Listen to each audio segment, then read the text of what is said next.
Bonjour à toutes et à tous. Mon nom est Julie Martineau et je travaille à titre de conseillère stratégique à la Direction de l'évaluation des apprentissages du ministère de l'Éducation. Mon nom est Jolène Lantier et je travaille à titre de chargée de projet en recherche et développement à la Direction de l'évaluation des apprentissages du ministère de l'Éducation, comme ma collègue Julie.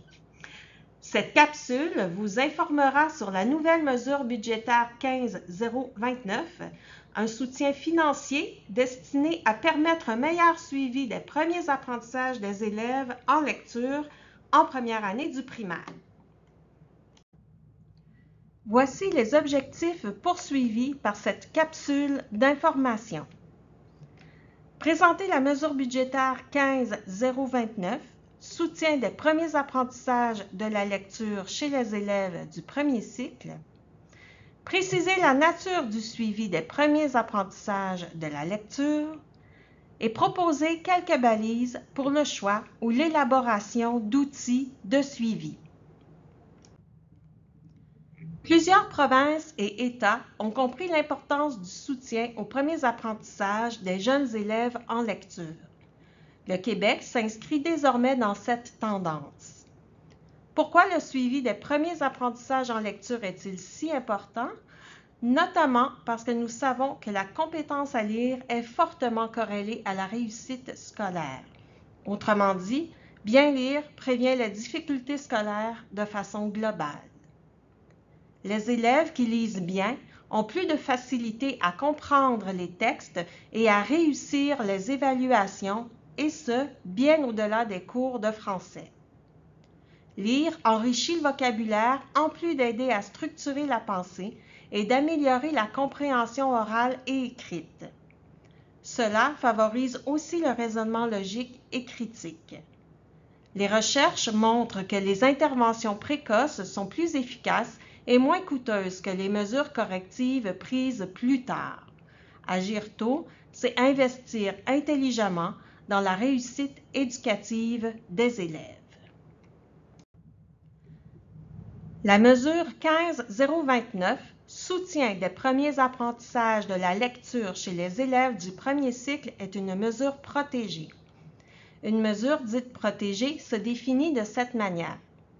L'aide financière est destinée à être remise aux établissements scolaires par le centre de services scolaires qui, lui, reçoit l'argent du ministère. Les sommes dépensées doivent être utilisées aux fins spécifiées dans la mesure, c'est-à-dire ici exclusivement pour le soutien du suivi des premiers apprentissages en lecture. Elles ne sont pas transférables ni entre les volets, ni à d'autres utilisations. L'école a le choix des moyens qu'elle entend déployer pour répondre aux besoins de ses élèves. Il s'agit ici d'élèves fréquentant la première année du primaire. L'allocation est accordée a priori. Cela signifie qu'elle est accordée d'entrée de jeu, sans justification préalable, et qu'il y aura ensuite reddition de compte. Une collecte d'informations par un formulaire collecte info est prévue à la fin de l'année scolaire. Ainsi, en ce qui concerne le volet 1, acquisition et développement d'outils de pistage des progrès en lecture, la mesure prévoit l'acquisition, la révision ou la conception d'outils de pistage des progrès soutenant les premiers apprentissages de la lecture chez les élèves de la première année du primaire. Les modalités d'allocation sont déterminées par l'organisme scolaire en fonction des besoins exprimés par ces établissements d'enseignement.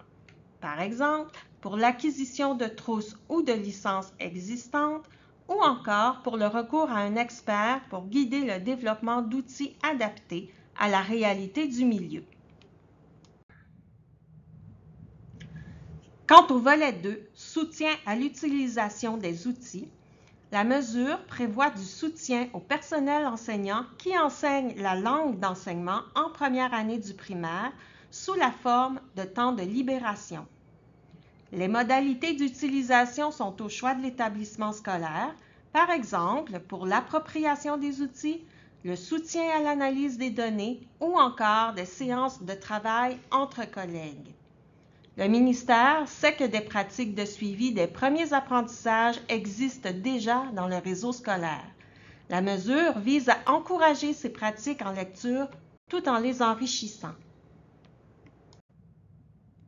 Voici quelques caractéristiques du suivi des premiers apprentissages de la lecture.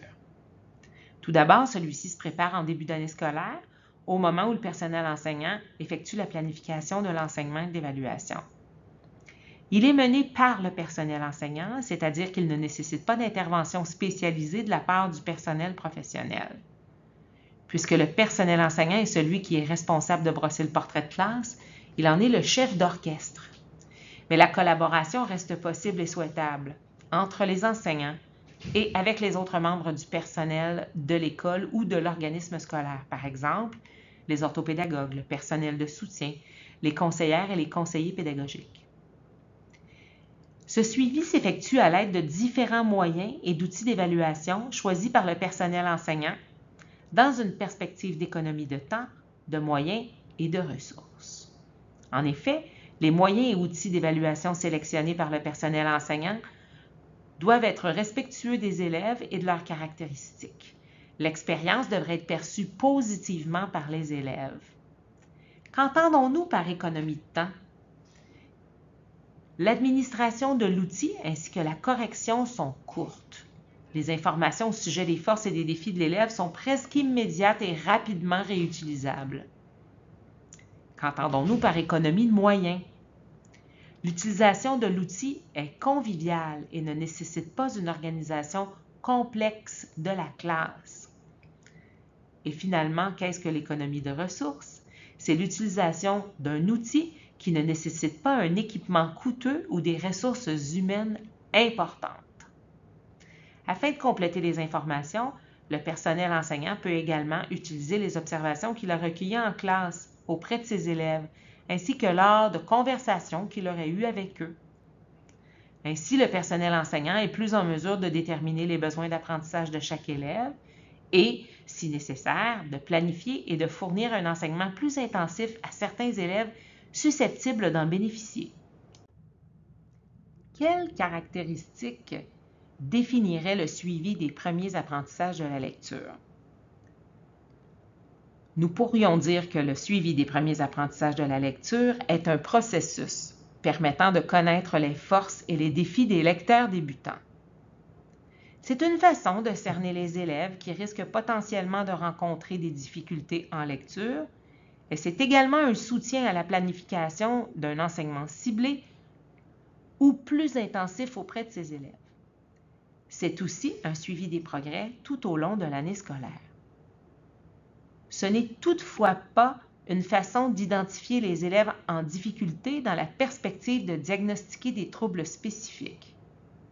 Ce n'est pas non plus une nouvelle procédure permettant de dresser la liste des élèves nécessitant des services particuliers ou complémentaires, puisque la décision de faire bénéficier un élève de ces services s'appuie sur plusieurs considérations relevant de la situation scolaire de l'élève. Cette décision ne saurait se réduire à l'analyse de certaines traces relevant des premiers apprentissages en lecture, notamment en début d'année scolaire. Comme mentionné précédemment, ces traces associées aux premiers apprentissages servent principalement à mieux connaître les forces et les défis des élèves, afin de mieux planifier l'enseignement au regard des exigences du programme. Ce n'est pas non plus la passation de tests ou d'examens permettant de constituer le résultat en lecture à inscrire au bulletin de l'élève, puisque le suivi des premiers apprentissages en lecture s'effectue dans une perspective d'aide à l'apprentissage. En ce qui concerne le bulletin, les preuves d'apprentissage utilisées pour constituer la note servent plutôt à reconnaître les apprentissages de l'élève. Évaluer les élèves pour les aider à mieux apprendre. De façon générale, l'évaluation au service de l'apprentissage ou comme aide à l'apprentissage devrait occuper une place centrale dans les pratiques évaluatives du personnel enseignant. Ici, et notamment pour un meilleur suivi des premiers apprentissages de la lecture. Pour ce faire, le personnel enseignant franchira des étapes dont voici les principales. Tout d'abord, le choix ou le développement d'outils de pistage des progrès qui ne sont pas l'utilisation de tests diagnostiques administrés par des professionnels spécialisés.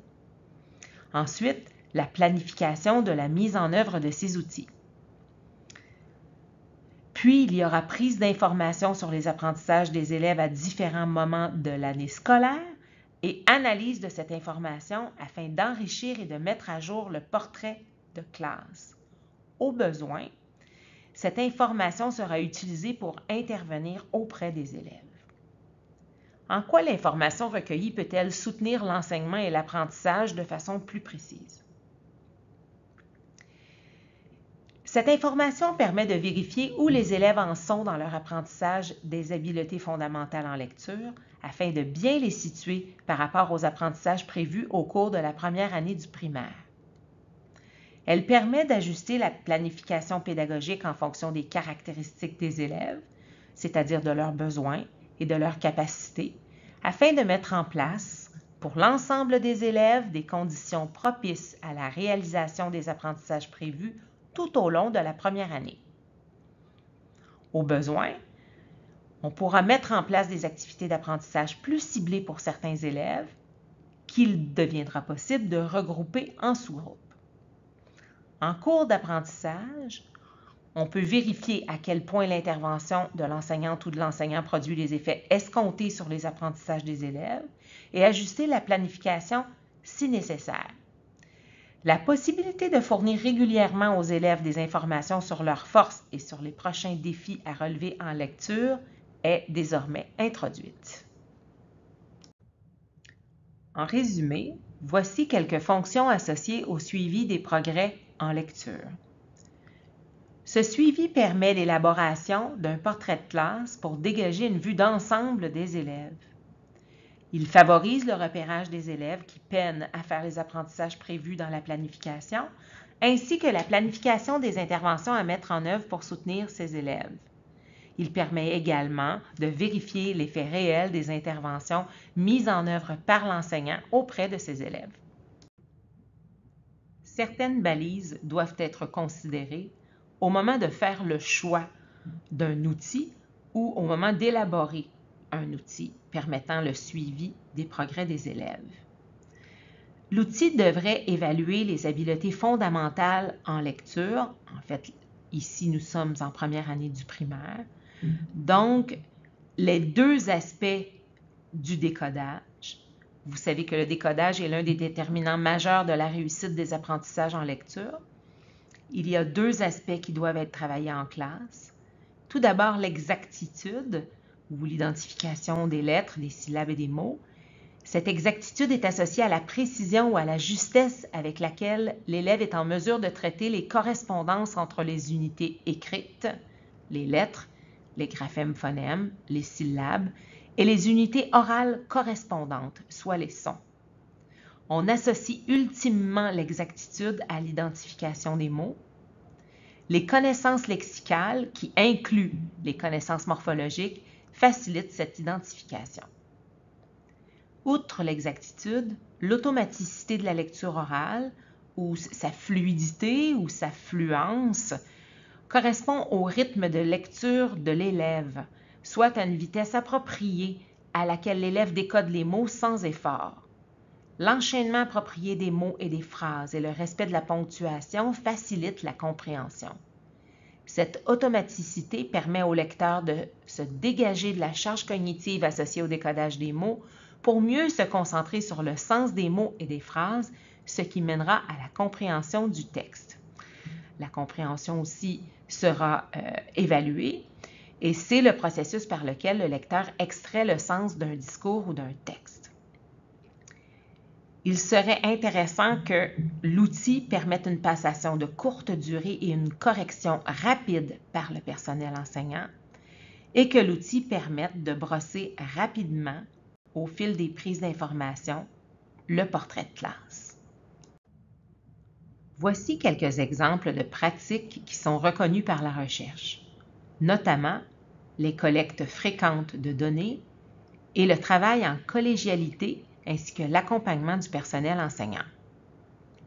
La pratique la plus courante en Amérique du Nord consiste à faire 3 collectes de données dans l'année scolaire, au début, au milieu et à la fin de l'année, par exemple en septembre, en janvier et en mai.